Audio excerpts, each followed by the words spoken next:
বৃষ্টি হইতো, অন্যান্য সময়গুলোতে স্বাভাবিক বৃষ্টির সময় নয় এমন সময়গুলোতে সাধারণ বৃষ্টি হইতো না। জলবায়ুর পরিবর্তন কেন হলো, এই যে আবহাওয়ার পরিবর্তন কেন হলো, এটাও দুইটা কারণ সামনে আসতে পারে। এক নাম্বার কারণ এটা হলো শরীয়তের দৃষ্টিতে, আর একটা হলো মনুষ্য সৃষ্ট কিছু কারণ। আগে আসেন এই জলবায়ু আবহাওয়ার পরিবর্তন মনুষ্য সৃষ্ট কারণ, আর দ্বিতীয় হলো শরীয়তের দৃষ্টিতে বৃষ্টি না হওয়ার কারণ। শরীয়তের দৃষ্টিতে বৃষ্টি না হওয়ার কারণটাই প্রথমে আমরা বলি, এতে সুবিধা হবে আমাদের। প্রথমত বুঝতে হবে বৃষ্টি হলো আল্লাহ তাআলার পক্ষ থেকে আমাদের জন্য নেয়ামত। কি জোরে বলেন? কারণ এই বৃষ্টির মাধ্যমে আল্লাহ তাআলা জমিনের মধ্যে ফসল উৎপাদন করেন। বৃষ্টি তো এমন একটা নেয়ামত, যেই নেয়ামতের অপেক্ষায় ওই মক্কার মুশরিকেরাও থাকতো যে বৃষ্টি আল্লাহ তাআলা দিবেন।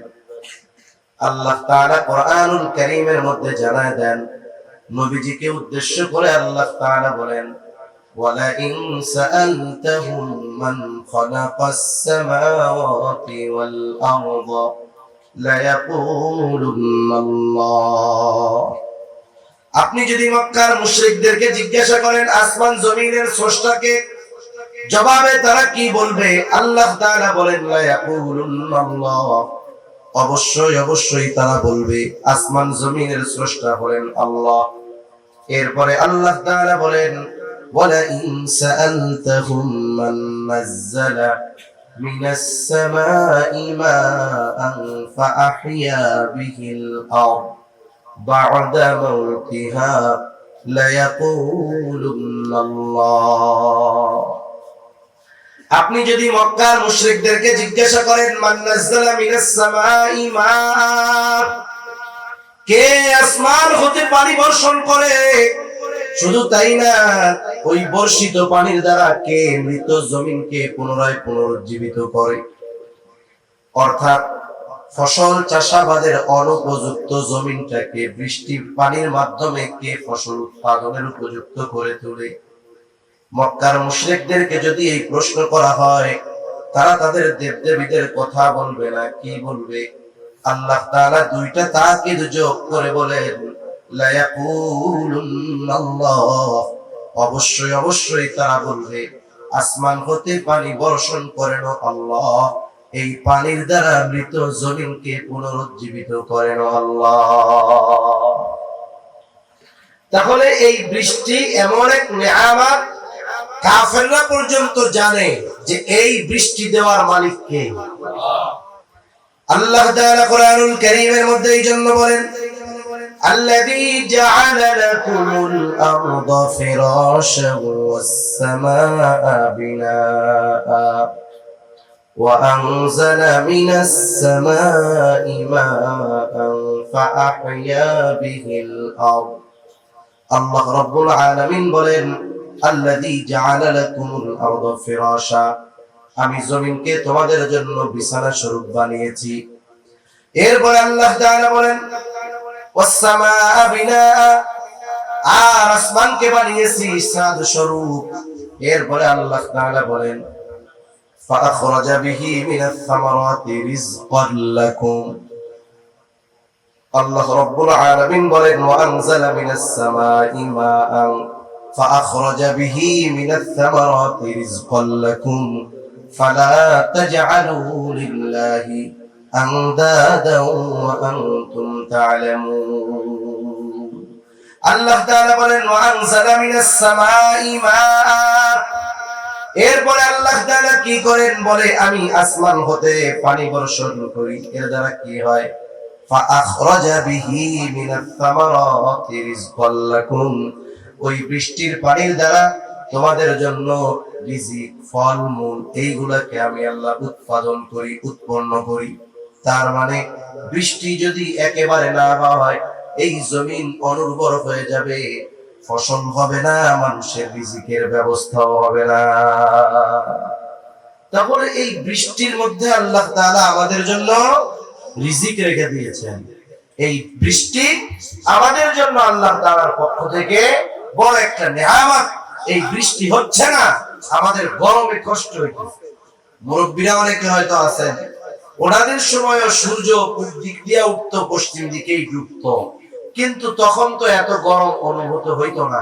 এখন কেন এরকম হচ্ছে? জলবায়ুর পরিবর্তন কেন হলো? একথা আল্লাহ তাআলা কোরআনুল কারীমের মধ্যে বলেন, যাহারাল ফাসাদু ফিল বাররি ওয়াল বাহরি বিমা কাসাবাত আইদিন নাস লিয়ুযীকাহুম বা'দাল্লাযী আমিলু লাআল্লাহুম ইয়ারজিউন। আল্লাহ রাব্বুল আলামিন বলেন, জলে স্থলে যত বিপর্যয়, সব এটা মানুষের হাতের কামাই, সব এটা মানুষের উপার্জন। এটা আমরা উপার্জন করেছি আমাদের কর্মের মাধ্যমে। যেমন একটা প্রবাদ আছে, যেমন কর্ম তেমন ফল। আমরা যেমন কর্ম করেছি ওই রকম প্রতিদান আমাদের জন্য আসতেছে। এই জন্য এই যে জল এবং স্থলে যত বিপর্যয় দেখা যায়, জলে হয় কি বলে, জলোচ্ছ্বাস হয়, ভূমিকম্প, সুনামি হয়, তারপরে আয়লা হয়, লায়লা হয়, প্লাবনে এলাকার পর এলাকা ভাসায় নিয়ে যায়, বন্যা হয়। স্থলে কি হয় বলে, অতি খরা হয়, অতি বৃষ্টি হয়, অনাবৃষ্টি হয়, ভূমিকম্প হয়।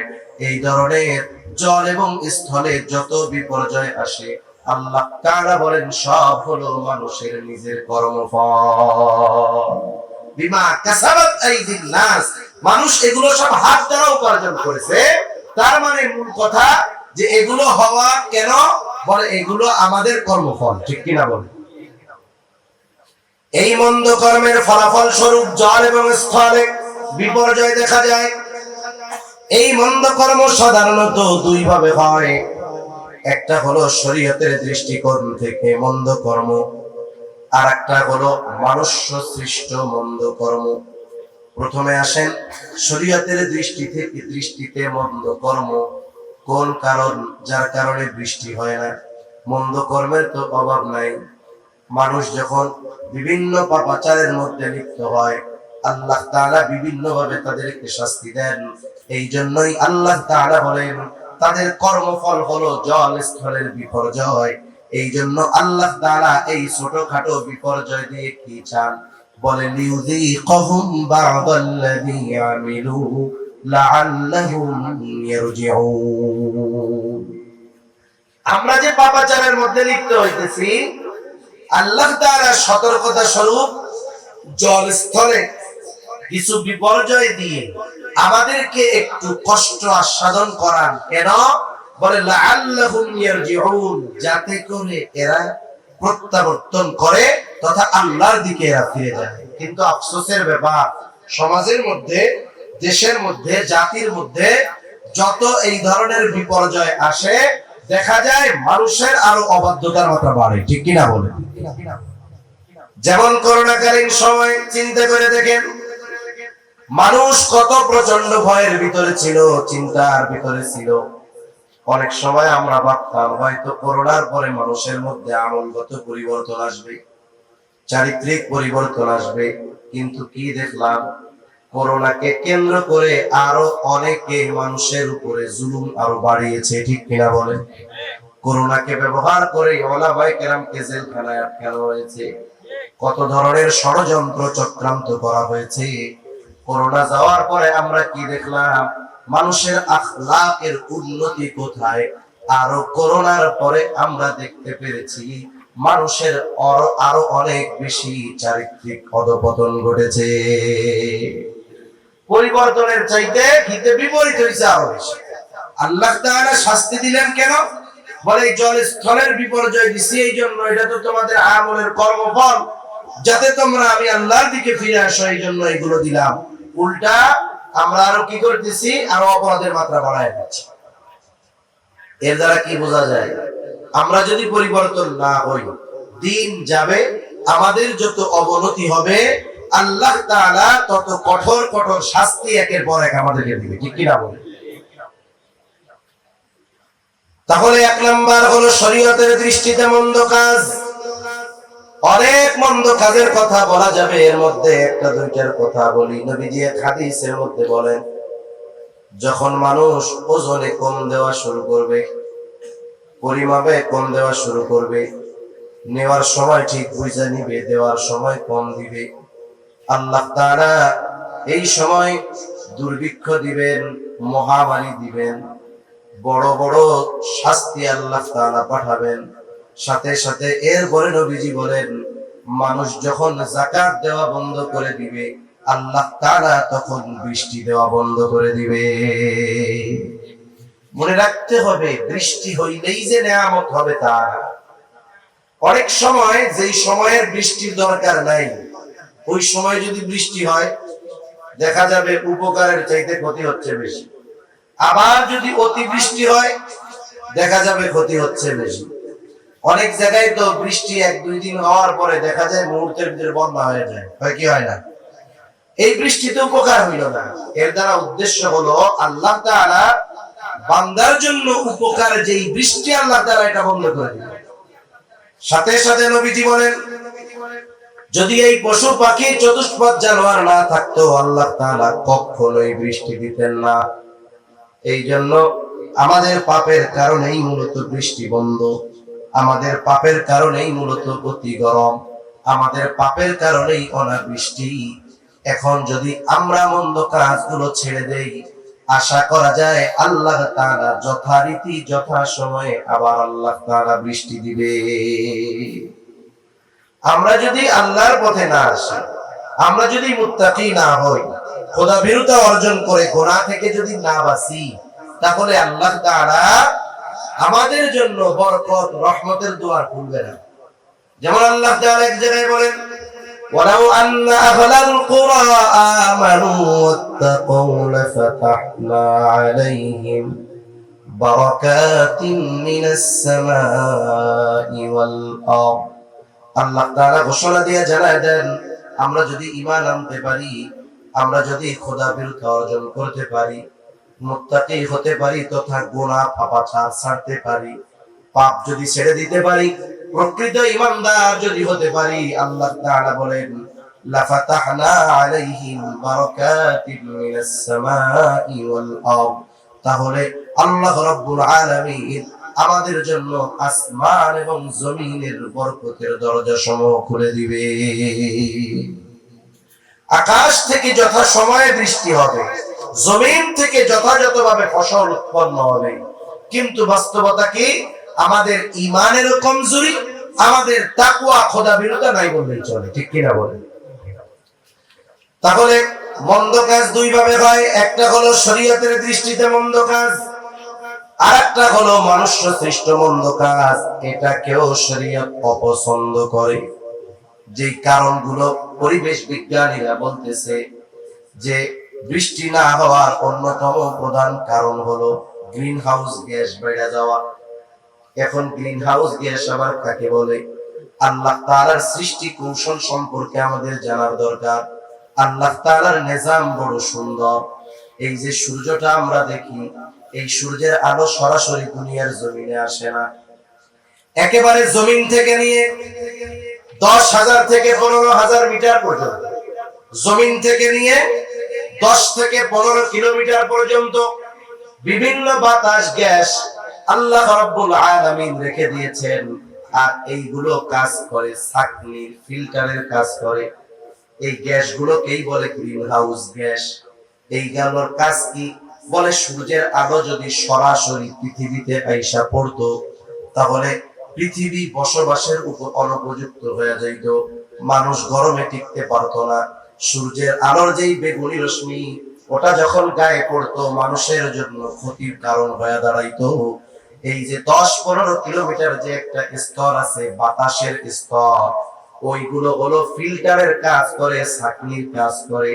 ওইগুলো ভেদ করে যখন সূর্যের আলো আমাদের কাছে পৌঁছায়, সূর্যের আলোটা ফিল্টারিং হয়ে যায়, এই দুনিয়ার জমিনে যখন সূর্যের আলো পড়ে, ওটা আমাদের জন্য উপকারী ভিটামিন ডি তে পরিণত হয়ে যায়। ওই সূর্যের আলো যদি সরাসরি এসে গাছগাছালির উপরে পড়তো, এগুলা বাঁচতো না, একেবারে মরুভূমি হয়ে যেত। আবার যদি এইগুলো না থাকতো, রাতের বেলায় কি হইতো জানেন? গোটা পৃথিবী শীতল হয়ে যেত, একেবারে -ডিগ্রি গরম হয়ে যেত।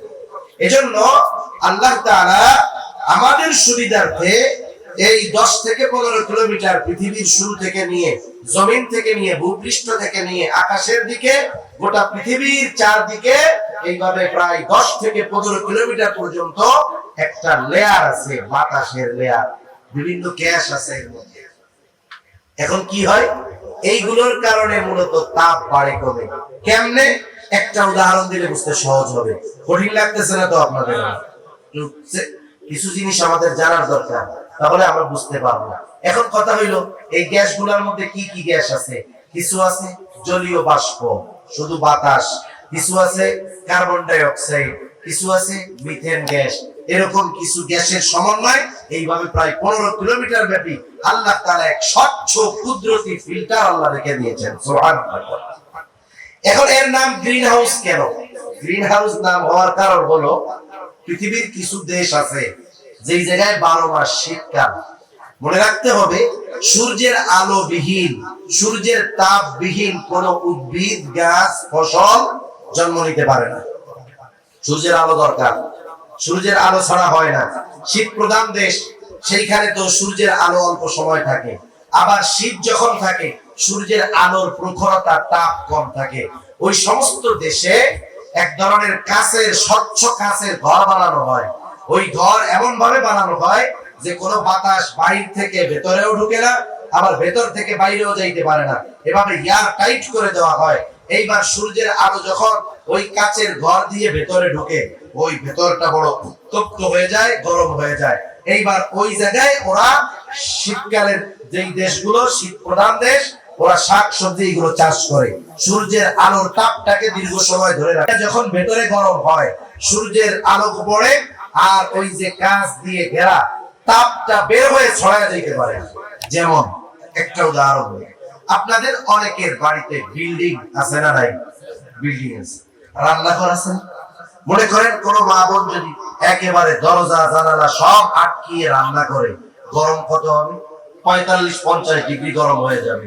কিন্তু যদি সব চারদিকে খোলা থাকে, দরজা জানালা থাকে, তাহলে ওইখানে স্বাভাবিক গরম কম লাগবে। কেন? বলে তাপটা ছড়ায় যাইতে পারতেছে। আর গরম কেন লাগে? বলে তাপটা আটকে আছে, ছড়াইতে পারতেছে না, এই জন্য গরম লাগে। ঠিক কিনা বলেন? অথচ রান্না হচ্ছে তাপ এক, কিন্তু তাপ যদি ছড়ায় যাইতে পারে গরম কম লাগে, তাপ যদি না ছড়াইতে পারে গরম তাহলে কি লাগে? বেশি লাগে। এই গ্যাসগুলো হলো ছাঁকনির মতো, ফিল্টারের মতো। এগুলো থাকলে উপকার, না থাকলে ক্ষতি। তবে বেশি হইলে ক্ষতি, একেবারে না থাকলেও ক্ষতি। এখন এই গ্রিন হাউস কেন বলা হইল? বলে এইগুলাও তো যেহেতু স্বচ্ছ গ্যাস, পৃথিবীর বুকে যখন সূর্যের আলো পড়ে সবকিছু গরম হয়। যেখানেই আলো পড়ে ওই জায়গাটাই সূর্যের থেকে তাপ শুষে নেয়। সূর্য যখন ডুবে যায় তখন সমস্ত বস্তু তাপকে ছেড়ে দেয়। কিন্তু অসুবিধা হলো, ওই গ্রিন হাউস গ্যাসের ফিল্টারের ছাঁকনি গুলো যখন বন্ধ হয়ে যায়, তখন আর তাপ ছড়াতে পারে না। রাতের বেলাও তখন গরম বেশি অনুভব হয়। এখন ওই গ্রিন হাউস গ্যাস ইফেক্ট, এটা বেশি হয়ে গেলে সমস্যা। এখন গ্যাস বেশি হয় কেন? এই যে গ্যাসগুলো বেশি হইয়া জমিনটা এত গরম থাকে কেন? এর কারণ হলো, বলে কার্বন ডাই অক্সাইড বেশি মাত্রায় থাকার কারণে গ্রিন হাউস গ্যাস ইফেক্ট এর প্রভাব পড়ে, আর গরম বেশি হয়। যে গ্যাসগুলো আছে একেবারে জমিন থেকে নিয়ে 15 কিলোমিটার পর্যন্ত, এর মধ্যে কার্বন ডাই অক্সাইড প্রায় 60%, প্রায় 60 ভাগ কার্বন ডাই অক্সাইড। কথাগুলো বুঝতে হয়তো কঠিন হবে, কিন্তু বোঝার দরকার আছে।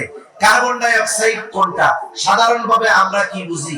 শ্বাস যেটা নেই এটা অক্সিজেন, যেটা ছাড়ি এটা কার্বন ডাই অক্সাইড, বিষাক্ত গ্যাস। আমরাই যে শুধু কার্বন ডাই অক্সাইড ছাড়ি তা না, বায়ু দূষণের মাধ্যমে কার্বন ডাই অক্সাইড ছড়ায়। এই যে বড় বড় কলকারখানা, ফ্যাক্টরি, ইটের ভাটা আপনারা দেখতে পান, এই যে ধোঁয়া উড়ে, এগুলাও বিষাক্ত গ্যাস, কার্বন। গাড়ি চলে, পেট্রোল পড়ে, ডিজেল পুড়ে, গ্যাস পুড়ে, এগুলা থেকে যে ধোঁয়া বের হয় এগুলাও সব কার্বন ডাই অক্সাইড। এগুলো যখন ওই কার্বন গুলার সাথে আরো মিশে যায়, তখন ছাঁকনি গুলো বন্ধ হয়ে যায়, এখন কি হয়, গরমটা ছড়াতে পারে না, তাপটা ছড়িয়ে যেতে পারে না, এই জন্য গরমের কালে বেশি গরম অনুভব হয়।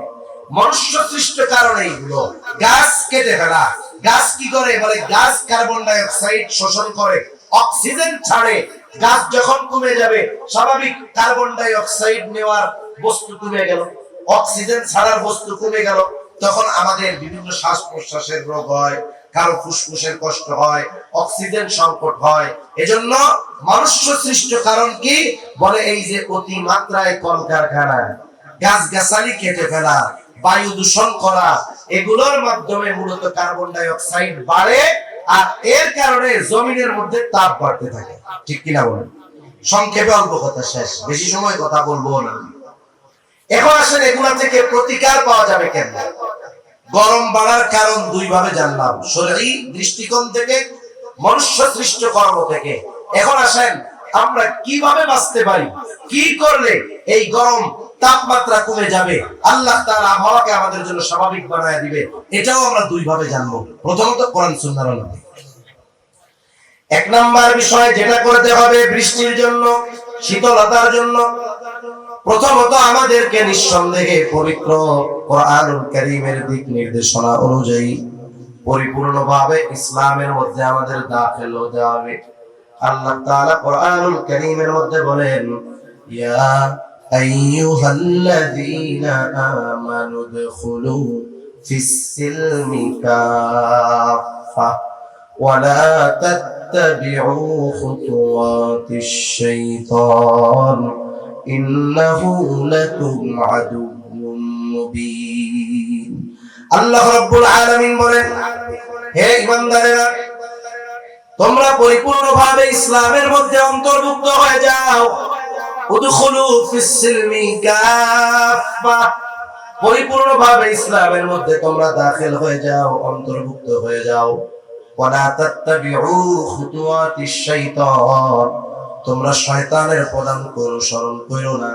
ইন্নাহু লাকুম আদুউম মুবিন, শয়তান তোমাদের জন্য হইল প্রকাশ্য দুশমন।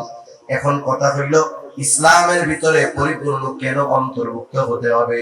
বাস্তবতা হলো, ইসলাম যেমন পরিপূর্ণ জীবন ব্যবস্থা, আমরা যদি ওই পরিপূর্ণ জীবন ব্যবস্থার আলোকে আমাদের জীবন চালাতে পারি, আল্লাহ তাআলা তাহলে আমাদেরকে পরিপূর্ণ নিয়ামত দান করবে। আমরা যতক্ষণ ইসলামের মধ্যে পরিপূর্ণ প্রবেশ না করব, ততক্ষণ পর্যন্ত আল্লাহ তাআলার পক্ষ থেকে পরিপূর্ণ নিয়ামত আসবে কেন আসবে না?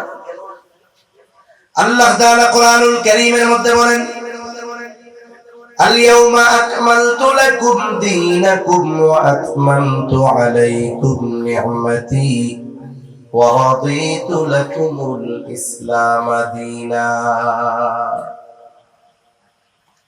আল্লাহ তাআলা কোরআনুল কারীমের মধ্যে বলেন, আজকে আমি তোমাদের জন্য তোমাদের দ্বীনকে পরিপূর্ণ করে দিলাম। আল-ইয়াওমা আকমালতু লাকুম দীনাকুম, আমি তোমাদের জন্য তোমাদের দ্বীনকে পরিপূর্ণ করে দিলাম। বিদায় হজে আরাফার ময়দানে নবীজির কাছে আল্লাহ তাআলা এই ফরমান পাঠায় জানায় দিলেন যে আজকে আমি তোমাদের জন্য তোমাদের দ্বীনকে পরিপূর্ণ করলাম। আল-ইয়াওমা আকমালতু লাকুম দীনাকুম, শুধু দ্বীন পরিপূর্ণ করলাম তা নয়, ওয়া আতমামতু আলাইকুম নি'মাতি, আমি তোমাদের জন্য আমার নিয়ামত সমূহ পরিপূর্ণ করে দিলাম। এইখানেই মূল কথাটা। দ্বীন শব্দের অর্থ হলো জীবন ব্যবস্থা। তার মানে আমরা কিভাবে আমাদের এই গোটা হায়াত পরিচালনা করব, এই ব্যাপারে আল্লাহ তাআলার পক্ষ থেকে পূর্ণ নির্দেশনা আছে। আমাদের জীবন ব্যবস্থা পরিচালনার জন্য যা দরকার সব পরিপূর্ণ। আর যখন ওই পরিপূর্ণ জীবন ব্যবস্থা আমরা মেনে নিব, পরিপূর্ণভাবে যখন ইসলাম আমরা মেনে নিব, কারণ আমাদের জন্য দ্বীন হলো ইসলাম, ওয়ারাদিতু লাকুমুল ইসলাম দীনা, আর ইসলামকে তোমাদের জন্য দ্বীন হিসাবে মনোনীত করলাম। তার মানে আমাদের জীবন ব্যবস্থায় যখন পরিপূর্ণভাবে ইসলাম থাকবে, আমরা যখন পরিপূর্ণভাবে ইসলামের উপরে চলব, আল্লাহ তাআলা পরিপূর্ণ নিয়ামত আমাদেরকে দান করবে। আল্লাহ তাআলা নিয়ামত পরিপূর্ণভাবে লাভ করার পূর্ব শর্ত হলো পরিপূর্ণভাবে ইসলামের মধ্যে অন্তর্ভুক্ত হওয়া, পরিপূর্ণভাবে দ্বীন মেনে চলা। তাহলেই আল্লাহ তাআলার পরিপূর্ণ নিয়ামত পাওয়া যাবে, নাইলে জীবনেও পাওয়া যাবে না। কারণ আল্লাহ তাআলা দ্বীন পরিপূর্ণ করার ঘোষণার পরে নিয়ামত পরিপূর্ণতার ঘোষণা দিয়েছেন। এর দ্বারা বোঝা যায় এটা যে যেই প্রকৃত দ্বীন মেনে চলবে, পরিপূর্ণ দ্বীন মানবে, আল্লাহ তাআলা তাকেই পরিপূর্ণ নিয়ামত প্রদান করবে। ঠিক কিনা বলেন? তাহলে আমরা যে আল্লাহর পক্ষ থেকে নিয়ামত বঞ্চিত হচ্ছি, এর কারণ কি? প্রথম কারণ পরিপূর্ণ ইসলামের মধ্যে দাখিল না হওয়া। দেখা যাবে আমরা ইসলাম বলতে, দ্বীন বলতে বুঝি 5 ওয়াক্ত নামাজ পড়লাম, হজ ফরজ হয়েছে হজ করলাম, যাকাত ফরজ হয়েছে যাকাত দিলাম, শেষ। আমাদের কারো দ্বীন আছে মসজিদের মধ্যে, ঘরের মধ্যে ইসলাম নাই, দ্বীন নাই। অথচ জীবনের প্রতিটা পদক্ষেপে ইসলাম আছে, দ্বীন আছে, এটা মানতেই হবে। ইসলাম কেমনে পথ চলতে হবে এটাও বলে দিয়েছে, ইসলাম কেমনে ঘুমাতে হবে সেটাও বলে দিয়েছে, ঘুমানোর সময় লাইটটা বন্ধ করে ঘুমাতে হবে এটাও ইসলাম বলে দিয়েছে, ব্যবসা কেমনে করতে হবে ইসলাম বলে দিয়েছে, একজনের হকের ব্যাপারে আমার করণীয় কি ইসলাম বলে দিয়েছে। জীবনের এমন কোন দিক নাই যে এই জায়গায় ইসলামের দিক নির্দেশনা নাই। তাহলে আমরা পরিপূর্ণ ইসলাম মানি না, এই জন্য আল্লাহ তাআলা আমাদেরকে পরিপূর্ণ নিয়ামত দেন না। এইরকম মাঝে মধ্যে অতি গরম জলশ্বাস, আয়লা লাইলা সিডর দিয়া আমাদেরকে কিছু শাস্তি আস্বাদন করান। কেন? বলে এরা যেন বুঝা আমার দিকে ফিরে আসে। কিন্তু আফসোস আমরা তা বুঝি না, আমাদের আরো অপরাধের মাত্রা বাড়ে। তাহলে আমরা যদি শীতল আবহাওয়া চাই, আল্লাহ তাআলার পক্ষ থেকে বৃষ্টি নামক নিয়ামত যথা সময়ে যথাযথ পরিমাণ চাই, 1 নাম্বার আমাদেরকে পরিপূর্ণ ইসলামের মধ্যে দাখিল হতে হবে। 2 নাম্বার, বৃষ্টি যদি না হয়, আমল নবীজি শিখায় দিয়েছেন সালাতুল ইস্তিসকার আমল করতে হবে। আফসোসের ব্যাপার, এই যে সালাতুল ইস্তিসকা অনেক জায়গায় আদায় করতেছে, আবার অনেক মুসলমান নামধারী আধুনিক মডারেটর মুসলমান ওরা এটা নিয়ে তিরস্কার করতেছে। বলে আরে আবহাওয়াবিদরা বলছে বৃষ্টি হবে না, আমরা নামাজ পড়ে বৃষ্টি নামাইব। বৃষ্টি হোক আর না হোক, শরীয়তের যেহেতু একটা দিক নির্দেশনা আছে, আল্লাহর কাছে বলার নির্দেশনা আছে, আল্লাহর কাছে বলতে অসুবিধা আছে কোনো? আমরা নামাজ পড়বো, আল্লাহ তাআলা চাইলে দিবে, না চাইলে আল্লাহ দিবে। আবার অনেক জায়গায় দেখলাম অনেকে এটার একটা ট্র্যাডিশন বানায় আছে। কিরকম? বলে অমুক মসজিদের লোকজন পড়লো, আমরা না পড়লে হয় নাকি? ইজ্জত থাকে, আমরাও পড়ি। এই কাম করে কি আল্লাহর কাছ থেকে বৃষ্টি পাওয়া যাবে? যাবে না। এক জায়গায় একজন আলেম খুব দুঃখ করে বলতেছে, বলে যে হুজুর, আমরা এক জায়গায় সালাতুল ইস্তিসকার আয়োজন করেছি, এলাকার সব উলামায়ে কেরাম, আশেপাশের সবাইকে দাওয়াত দিয়েছি। বড় একটা গ্রুপ উলামায়ে কেরামে মানুষ, যারা দিনদার মানুষ, এরা বলতেছে আরে নামাজ পড়ে কি হইব, বৃষ্টি নামবো নি, আবহাওয়া অফিসের থেকে এরকম কোনো দিক নির্দেশনা নাই। চিন্তা করে দেখেন, দিনদার মানুষগুলো, কিছু আলেম যদি আবহাওয়া অফিসের উপরে নির্ভর করে থাকে, তাহলে আল্লাহর উপরে নির্ভর ভরসা গেল কোথায়? ট্র্যাডিশন বানানো যাবে না, ইবাদতের মতো করতে হবে, যথাযথভাবে করতে হবে। দেখা যাবে সালাতুল ইস্তিসকার আয়োজন হয়েছে, ওই জায়গায় সবাই গেছে, সুদ করে গেছে, ঘুষ করে গেছে, বাটপার গেছে, অন্যের হক মাইরা খাওয়া লোক গেছে, কিন্তু গুনাহ করছে, কিন্তু তওবা কইরা যায় নাই। প্রথমত তো সকলকে খালেস ভাবে তওবা করতে হবে। বৃদ্ধ, শিশু, গবাদি পশু গুলারেও ওই রোদ্রের মধ্যে নিয়ে নামাজে দাঁড়ায় যাইতে হবে।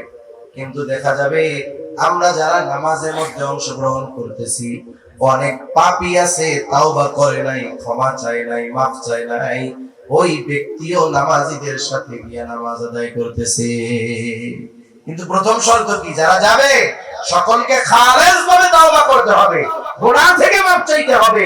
যেমন মুসা আলাইহিস সালামের সময় বৃষ্টি হয় না, পয়গম্বর মুসা আলাইহিস সালাম মানুষদেরকে নিয়ে সালাতুল ইস্তিসকা আদায় করবে, এখন নামাজ তো পড়ছে, বৃষ্টি হয় না। আল্লাহ তাআলা মুসা আলাইহিস সালামকে জানায় দিলেন, এইখানে যারা আছে এদের মধ্যে একজন গুনাহগার আছে, পাপী আছে, যার কারণে বৃষ্টি হচ্ছে না। মুসা আলাইহিস সালাম জানায় দিলেন যে তোমাদের মধ্যে একজন আছে পাপী, যার কারণে বৃষ্টি হচ্ছে না। এইবার লোকটার মধ্যে চিন্তা ভয় চলে আসছে। সে আল্লাহ তাআলার কাছে বলতেছে, আল্লাহ রে, এতকাল আমার গুনাহ গোপন রেখে দিলেন, আজকে যদি আমার গুনাহ মানুষের সামনে ফাঁস হয়ে যায়, লজ্জিত হয়ে যাব। ওই লোকটা দিলে দিলে আল্লাহ তাআলার কাছে খালেস তওবা করলো। এইবার আল্লাহ রাব্বুল আলামিন ওই যে বৃষ্টি হইতেছে না, এই লোকটাও যখন তওবা করলো, ওই জামাতে আর কোনো গুনাহগার নাই, সব তওবা করছে খালেস ভাবে। আল্লাহ তাআলা এই কারণে তাদের উপরে যথাযথ পরিমাণ বৃষ্টি আল্লাহ দিয়ে দিল। এই জন্য ট্র্যাডিশন বানাইলে হবে না। ইবাদতকে যদি ইবাদতের মতো না করা হয়, ওই ইবাদত আল্লাহর কাছে কবুল হবে না, ওই ইবাদতের দ্বারা ফায়দা পাওয়া যাবে না। তখন কি হবে? তখন ইসলাম বিদ্বেষীরা এগুলো নিয়ে মজা করবে, ঠিক কিনা বলেন? এজন্য যে কোনো জিনিস করার আগে বিজ্ঞ উলামায়ে কেরামের তত্ত্বাবধানে পরামর্শ সাপেক্ষে সুন্দরভাবে বিষয়গুলো করা দরকার। আবার আফসোস লাগে, দেখেন অনেক জায়গায় দেখলাম সালাতুল ইস্তিসকার অনুমতিও দিতে চায় না। খুব ফলাও করে প্রচার হলো ঢাকা ইউনিভার্সিটির মধ্যে সালাতুল ইস্তিসকা হবে। আমরাও চিন্তা করলাম যাক হোক, কিন্তু একদিন পরে দেখা গেল আবার ঘোষণা, অনাকাঙ্ক্ষিত কারণে সালাতুল ইস্তিসকা সম্ভব নয়। আসলে বিষয়টা হলো ঢাকা ইউনিভার্সিটির মধ্যে ইসলাম পালন এটা কঠিন হয়ে দাঁড়াইছে। আমরা যদি শুধু এইটা মনে করি যে শুধু ঢাকা ইউনিভার্সিটির মধ্যে মনে হয় ইসলাম পালন কঠিন হচ্ছে, তা নয়। সময় গড়াতে দেন, একটা সময় দেখবেন এই 92% মুসলমানের দেশেও পরিপূর্ণভাবে ইসলাম মান্য করা হয়তো কঠিন হয়ে যাবে। এজন্য মুসলমানদের সচেষ্ট সতর্ক থাকার দরকার। আগামী প্রজন্মকে ইসলাম শূন্য করার এক গভীর ষড়যন্ত্র চলতেছে বিভিন্ন ভাবে। কত পদ্ধতিতে যে আসবে, কত পথ দিয়ে যে ষড়যন্ত্রগুলো আসবে, এই পথগুলো নির্ণয় করা আমাদের জন্য কঠিন হয়ে যাবে। কিছু কিছু সময় পাঠ্যপুস্তকের মধ্যে গল্প ঢুকায় দেয়। যেমন গল্প তো অনেকগুলাই আছে, সবচাইতে বেশি প্রসিদ্ধি যেটা লাভ করেছে শরীফ শরীফার গল্প। আফসোস লাগে, একজন মূর্খ মানুষ যে লেখাপড়া জানে না, ওরেও যদি গল্পটা বুঝায় বলা হয়, ও বুঝবে যে এই গল্পের মধ্যে ষড়যন্ত্র আছে, ঠিক কিনা বলেন? কিন্তু আমাদের দেশে কয়েকজন বিজ্ঞ লোককে তদন্ত কমিটি করে এই গল্পের কি অসারতা এটা বের করার জন্য দায়িত্ব দেওয়া হলো। এর মধ্যে একজন আলেমও ছিলেন। আমি বুঝলাম না, যেগুলো আওয়াম ওগুলো নাইলে বাটপার, ওগুলো নাইলে ইসলাম বিদ্বেষী, কিন্তু একজন আলেম তার চোখে এই গল্পের মধ্যে কোনো অসারতা বলে পড়ে নেই। এই জন্য পাঠ্যপুস্তকে গল্পটাকে বহাল রেখে দিচ্ছে। এটার দ্বারা আমাদের সন্তানদেরকে গভীর এক ষড়যন্ত্র করে ইসলাম বিমুখ করার, সমকামী করার এবং লাজ লজ্জা অশ্লীলতার প্রচার প্রসার করার এবং আমাদের সন্তানদেরকে এক অনৈতিক পরিবেশের মুখোমুখি ঠেলে দেওয়ার প্রচেষ্টা করতেছে, ঠিক কিনা বলেন? এরপরে কয়েকদিন শুনতেছি স্কুল কলেজের ক্লাস শুক্রবারেও চালু রাখবে। মনে রাখবেন যে এক এলাকায় শুধু মুহাম্মাদুর রাসূলুল্লাহ আসে নাই, ওই এলাকায় আবু জাহেল ছিল, ঠিক কিনা বলেন? এজন্য চট্টগ্রামে শুধু বুজুর্গ উলামায়ে কেরামি আছে তা না, এখানে অনেক ইবলিসের খলিফাও আছে, ঠিক কিনা বলেন? শুক্রবারের দিন ক্লাস চালু করবে। অনেকে বলতে পারে হুজুর অসুবিধা কোথায়? অসুবিধা তো আছে। এই জুমার দিন ইসলামের জন্য, মুসলমানদের জন্য একটি গুরুত্বপূর্ণ দিন, ঠিক কিনা বলেন? মানুষ যত কিছুই করুক না কেন, এই জুমার নামাজ মুসলমানদের অন্যতম একটি শিয়ার নিদর্শন। যেই মানুষটা শয়তানের ধোঁকায় পড়ে সারা বছর নামাজ পড়ে না, 5 ওয়াক্ত নামাজ পড়ে না, ওই লোকটাও জুমার দিন কমপক্ষে 2 রাকাত নামাজ পড়ার জন্য মসজিদে আসে, ঠিক কিনা বলেন? একটু আগে আসে, খতিব সাহেব যেই বয়ান দেন, কিছু দিনী কথা, দিক নির্দেশনামূলক কথা শুনে। শহরের মধ্যে বাবা তার ছেলেকে নিয়ে জুমার দিন আগে আগে মসজিদে আসে। এই যে সন্তানগুলো কমপক্ষে সপ্তাহে 1 দিন নামাজ পড়তে আসে, এটাও কিন্তু ইসলাম বিদ্বেষীদের ভালো লাগতেছে না। ওরা এই নামাজ বন্ধ করে দিতে চায়। আগামী প্রজন্ম এদেরকে মসজিদ বিমুখ যদি করতে পারে, অন্যান্য দিন তো সময় নেই, জুমার দিনটা আসতো, এই দিনটাও যদি বন্ধ করে দিতে পারে, আস্তে আস্তে এদেরকে ইসলাম বিদ্বেষী করে তোলা যাবে, এদের মধ্য থেকে ইসলামকে বের করে দেওয়া যাবে। এরা হয়তো মুরতাদ হবে, না হয় লিবারেল হবে, না হয় একেবারে একনিষ্ঠ সেকুলার হয়ে যাবে। ঠিক কিনা বলেন? জোর করা লাগবে না, চাপায়া দেওয়া লাগবে না। এই ধরনের এক একটা পদক্ষেপ গ্রহণ করে আমাদের আগামী প্রজন্মকে শেষ করে দেওয়ার অপচেষ্টা এই ইসকনের দালালগুলো করতেছে। ঠিক কিনা? এজন্য আমাদের সচেষ্ট সতর্ক হওয়া দরকার। প্রত্যেকটা মুসলমান যারা আল্লাহকে বিশ্বাস করে, নবীকে বিশ্বাস করে, এই সব মানুষগুলো একত্রিত হয়ে প্রতিবাদ করার দরকার। কে কোন দলের, কে কোন পীরের মুরিদ, এগুলো যদি কিছু কিছু সময় আমরা যাচাই বাছাই করি, তাহলে দেখা যাবে হাজারো দলে আমাদেরকে বিভক্ত করে সাইজ করে দিবে। আপনাদের জানা থাকতে পারে যে একটা সিংহ সে এক ঝাঁক ছাগল, গরু অথবা যে কোনো প্রাণীর উপরে হামলা করে না। সে প্রথমে কি করে? ওই এক দল থেকে যে কোনো একটাকে সে পৃথক করে। একসাথে যদি 50টা থাকে, ওরা যদি প্রতিবাদী হয়, সিংহ ভয়ে পালাবে। এজন্য সে প্রথমে কি করে? যে কোনো একটাকে আলাদা করে। এইবার যেটাকে আলাদা করে ওটাকেই সে টার্গেট করে। এজন্য মুসলমানদের মধ্যে ইউনিটি দরকার, ঐক্য দরকার। বৃহৎ স্বার্থ আছে কিছু জিনিস যেগুলো সামগ্রিক বিষয় ইসলামের, এই বিষয়গুলোর ব্যাপারে মুসলমানদের কমপক্ষে এক হওয়ার দরকার, এবং এগুলোর ব্যাপারে সর্বোচ্চ সচেষ্ট প্রত্যেকটা খতিবকে মসজিদ থেকে সাধারণ মুসল্লিদের করার দরকার। আর সাথে সাথে সাধারণ মুসলমান যারা, এরাও স্ব-উদ্যোগে প্রতিবাদী হওয়ার দরকার। যেমন আমি একটা কথা বলি, এই যে শরীফ শরীফার গল্প নিয়ে যে ষড়যন্ত্র, এগুলো আপনারা সবাই শুনছেন না? শুনেন নাই এরকম দুই একজন আছেন না? কেউ নাই, সবাই শুনছে। অথচ যারা শুনছে এদের সন্তানেরাই ওই বইগুলো পড়বে। ঠিক না? উচিত কি ছিল? ওলামায়ে কেরামের দায়িত্ব, তারা আপনাদেরকে সচেষ্ট করে দিল, সতর্ক করে দিল। তখন আপনাদের কি দায়িত্ব ছিল? আপনাদের এলাকার সবাই একত্রিত হয়ে, প্রত্যেক মহল্লা থেকে ছাত্র ছাত্রীদের অভিভাবকরা একত্রিত হয়ে উচিত ছিল এই বিষয়গুলোর প্রতিবাদ করা। এই বাংলাদেশে যদি প্রত্যেকটা মুসলমান, প্রত্যেকটা স্কুলের স্টুডেন্টদের অভিভাবকরা যদি একদিনে প্রতিবাদ করত, তাহলে এক মাসও লাগতো না, এক সপ্তাহের মধ্যে এই বইগুলো পুনর্মুদ্রণ করে এই অসারতাগুলোকে দূর করা হতো। ঠিক কিনা বলে? ইসলাম বিদ্বেষীরা কি দেখছে? যে তদন্ত কমিটি গঠন করে রিপোর্ট দিছে কয়েকদিন আগে, এই যে 2-4 মাস, এরা কি দেখছে বলেন তো? এই গল্পটা বিশ্লেষণ করতে কি 6 মাস লাগে নাকি? এ তো 6 মিনিটের কাজ, কিন্তু 3-4 মাস ওয়েট করছে কেন? এর পিছনে আপনারা বুঝেন নাই হয়তো। আমরা যে আপনাদের বলছি যে এই গল্পের মধ্যে অসারতা আছে, এই গল্পের মধ্যে এই আছে, আমরা যে বলছি এটা আপনাদের হৃদয় পর্যন্ত পৌঁছাইছে কিনা এটা ওরা আগে পর্যবেক্ষণ করছে।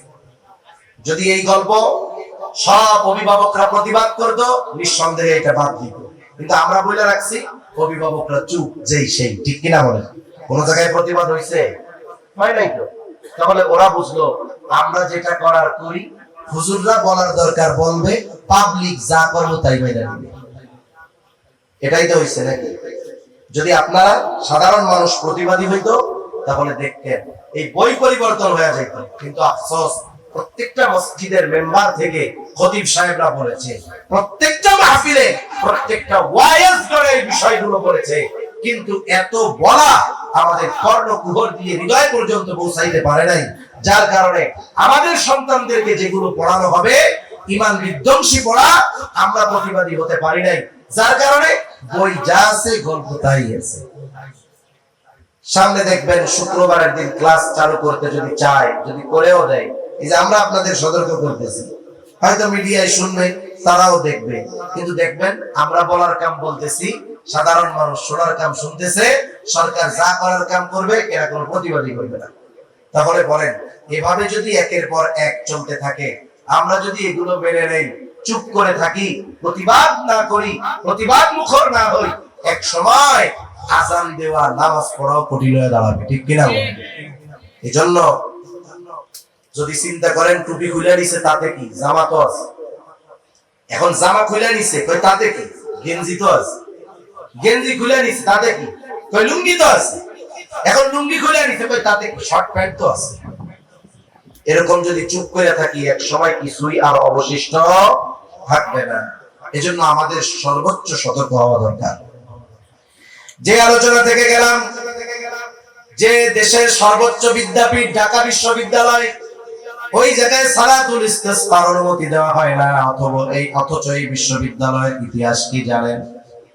যখন স্যার সলিমুল্লাহ সহ এই পূর্ব বাংলার, পূর্ব পাকিস্তানের মানুষেরা একটা ইউনিভার্সিটি পাশ করাইলো, তখন তো পাকিস্তান হয় নাই, পূর্ব বাংলা।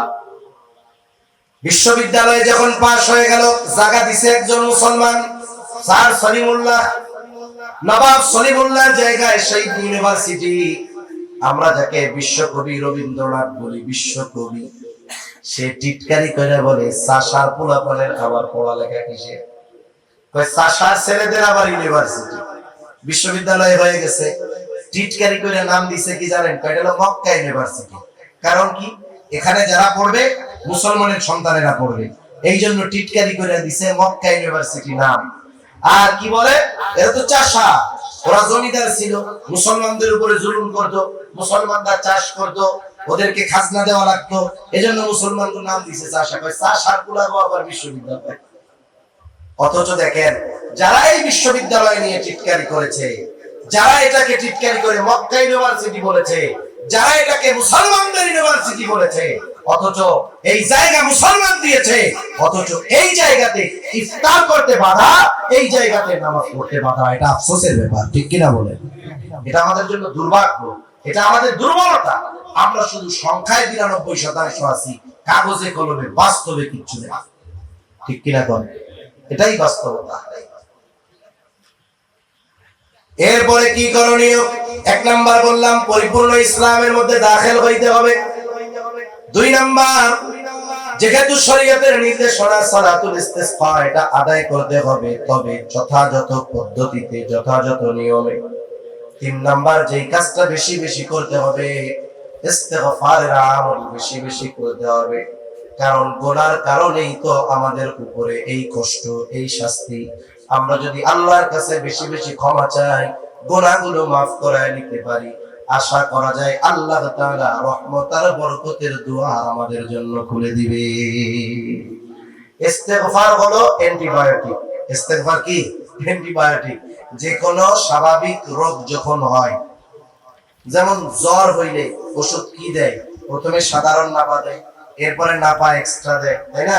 এখন ১ সপ্তাহ ধরে নাপা এক্সট্রা খায়, জ্বর যায় না। ডাক্তার কি বলে? এটা হলো ভাইরাস জ্বর, এটা না পায় যাবে না, এটা কি খেতে হবে? বলে অ্যান্টিবায়োটিক খেতে হবে। খাবারের যত ঔষধ আছে, সব ঔষধের লাস্ট স্টেজ হলো অ্যান্টিবায়োটিক। দেখবেন আপনার এখানে কাইটা গেছে, ঘা পাচড়া হইছে, ডাক্তার বলবে ভাই অ্যান্টিবায়োটিক খেতে হবে, নাইলে এখানে ইনফেকশন হইতে পারে, ঠিক কিনা বলেন? ব্যথা যায় না, কয় ভাই ব্যথার বড়িতে যেহেতু কাজ হইতেছে না, অ্যান্টিবায়োটিক খেতে হবে। তাহলে অ্যান্টিবায়োটিক হলো সব রোগের খাবারের যেই ওষুধ, এর সর্বশেষ ট্রিটমেন্ট হলো অ্যান্টিবায়োটিক। এইটা সব রোগে কাজে লাগে। অ্যান্টিবায়োটিক সব রোগে কি লাগে? কাজে লাগে। ইস্তিগফার হলো এমন এক মহা ঔষধ, অ্যান্টিবায়োটিক, এটা সব বিষয়ে কাজে লাগে।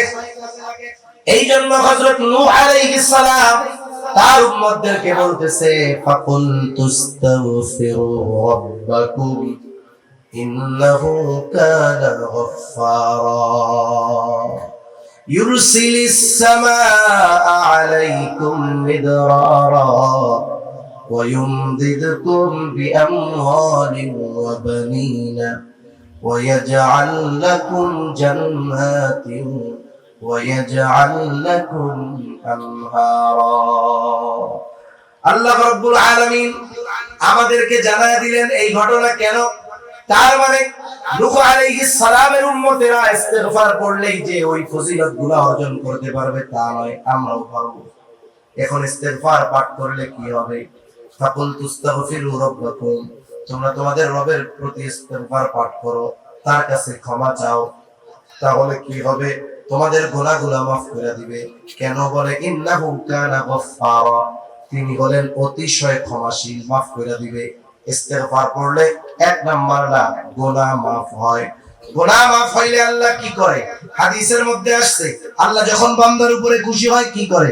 যেগুলো করে তার মধ্যে একটা হইলো আল্লাহ যখন বৃষ্টি দেয়। সুবহানাল্লাহ বলেন। আল্লাহ তাআলা এরপরে বলেন ইউরসিলিস সামাআ আলাইকুম মিদরারা, আল্লাহ তাআলা আসমান হতে বাড়ি বর্ষণ করবে। আল্লাহ তাআলা ঠিক রাখবেন। পানির যথাযথ প্রবাহের উপর অনেক কিছু নির্ভর করে, কিন্তু বাস্তবতা হলো এই আধুনিক সময়ে এসে আমরা আমাদের সুবিধার জন্য পানির প্রবাহকে বাধাগ্রস্ত করে দিচ্ছি, যার কারণে অল্পতেই বন্যা হয়ে যায়। এই যে গতকাল না পরশুদিন জানি দেখলাম সিলেটের জকিগঞ্জে কয়েক ঘন্টা বৃষ্টি হয়েছে। বৃষ্টি হওয়ার কয়েক ঘন্টার মধ্যেই এলাকা প্লাবিত হয়ে গেছে, বন্যা হয়ে গেছে, ছোটখাটো বন্যা হয়ে গেছে। বন্যাগুলো কেন? আল্লাহ তাআলা প্রত্যেকটা তো একটা নিজাম রেখে দিয়েছে। আমাদের দেশে যত নদী আছে, বিশেষ করে বেশিরভাগ নদীর উৎস হলো পাহাড়। পাহাড়ের বৃষ্টি থেকে আস্তে আস্তে নদী হয়। এই নদী গিয়ে মিশে কোথায়? সাগরে। তাহলে ওই যে বৃষ্টি হবে, পানি আসবে, এর স্বাভাবিক প্রবাহ চলমান থাকবে, সমুদ্রে গিয়ে পানি মিশে যাবে। কিন্তু আমরা কি করছি? আমরা আমাদের সুবিধার্থে বড় বড় ব্রিজ বানাইছি, বড় বড় নদীর উপর দিয়ে ব্রিজ হয়েছে, যাতায়াত সুবিধা হয়েছে ঠিক, কিন্তু কি হলো? একটা ব্রিজ হওয়ার কারণে একটা নদী মরুভূমিতে পরিণত হয়ে যায়। নদীর নব্যতা কমে যায়, গভীরতা কমে যায়, যার কারণে কি হয়? চর পড়ে যায়। এখন ওই পাহাড়ি ঢল অনেক হয়েছে, গভীর থাকলে তো পানিটা নিচের দিকে যেত, যখন গভীরতা নাই সমান, পানি এবার দ্রুততার সাথে চতুর্দিকে ছড়ায় পড়ে। এই যে হাওড়ের মধ্য দিয়ে রাস্তা হয়েছে, বিগত বছর, তার আগের বছর বিশেষ করে সিলেটে ভয়াবহ বন্যা হয়েছে। বন্যা হয়েছে কি? এগুলো সব পাহাড়ি ঢলের পানি। সিলেটের ওই পাশে সব পাহাড়, পাহাড়ি বৃষ্টির পানি। এখন বন্যা হয়ে গেল কেন? পানি কিন্তু বেশি সময় আটকে থাকে নাই। বলে হাওড়ের মধ্য দিয়ে পানি যে সহজে প্রবাহিত হইতে পারতো, যখন রাস্তা হয়ে গেছে পানি আর স্বাভাবিক গতিতে যাইতে পারে না, আটকে গেছে। ওই যে কিছু সময় যে আটকে থাকছে ওইটুকুতেই প্লাবিত হয়ে গেছে।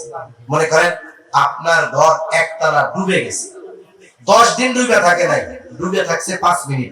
এই 5 মিনিট যদি আপনার ঘর একতলা ডুবে যায়, তাহলে আপনার ক্ষতি হইতে কি বাকি থাকবে নাকি? বাকি থাকবে না।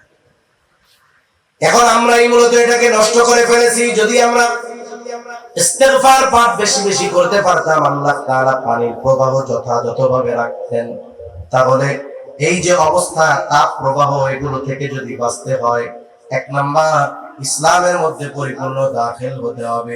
2 নাম্বার, যেহেতু বৃষ্টি না হলে সালাতুল ইস্তিসকার শিক্ষা আমাদেরকে নবীজি দিয়েছেন, যথাযথভাবে সেটা করতে হবে। 3 নাম্বার, ইস্তিগফারের আমলটা বাড়ায় দিতে হবে। নবীজি সাল্লাল্লাহু আলাইহি ওয়াসাল্লাম বলেন, আল্লাহি ইন্নী লা আস্তাগফিরুল্লাহ ওয়া আতুবু ইলাইহি ফিল ইয়াউমি 100 মাররাহ। নবীজি সাল্লাল্লাহু আলাইহি ওয়াসাল্লাম বলেন, আমি দৈনিক 100 বার আল্লাহ তাআলার নিকট তওবা ইস্তিগফার করি। আর হাদিসের মধ্যে আসছে দৈনিক আমি 70 বারের অধিক আল্লাহ তাআলার নিকটে তওবা ইস্তিগফার করি।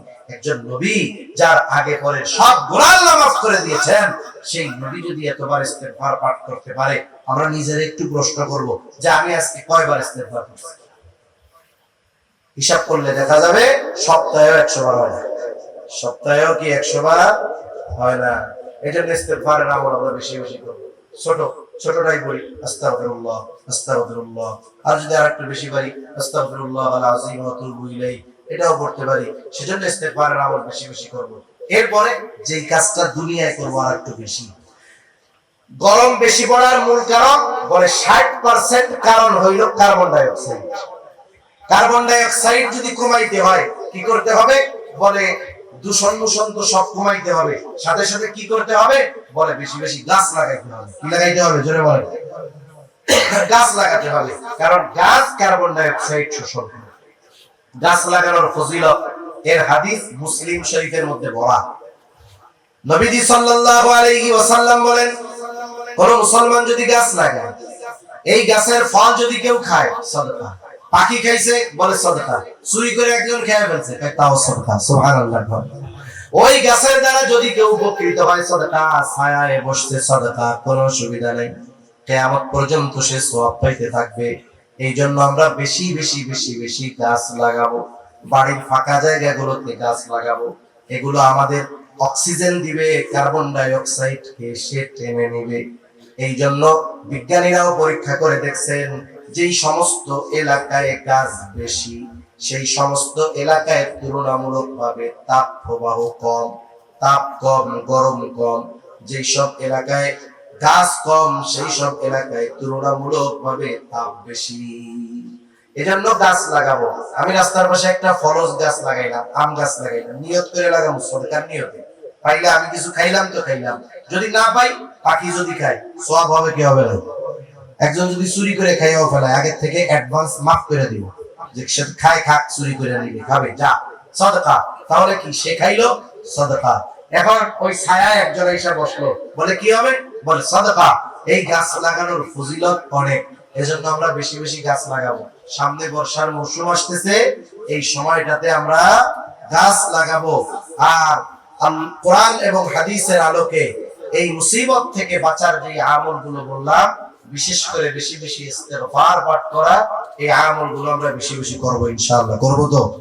আল্লাহ তাআলা আমাদের সবাইকে কথাগুলো বুঝবার তৌফিক দান করুক। আমরা যদি আমাদের নিজেদেরকে পরিবর্তন করে ফেলি, তাহলে আল্লাহ সুবহানাহু ওয়া তাআলা সব কিছুর নিজাম ঠিকমতো দিয়ে দিবেন। আবার দেখবেন যে পৃথিবী শীতল হয়ে গেছে, জমিনটা উর্বর হয়ে গেছে, নেয়ামত বরকত দিয়ে আল্লাহ তাআলা ভরপুর করে দিবেন। আল্লাহ সুবহানাহু ওয়া তাআলা আমাদের সবাইকে কথাগুলো বুঝবার, আমলের কথাগুলো আমল করবার তৌফিক দান করেন। সকলে বলি আমিন। ওয়া আখিরু দাওয়ানা আলহামদুলিল্লাহি রাব্বিল আলামিন। আসসালামু আলাইকুম ওয়া রাহমাতুল্লাহি ওয়া বারাকাতুহু।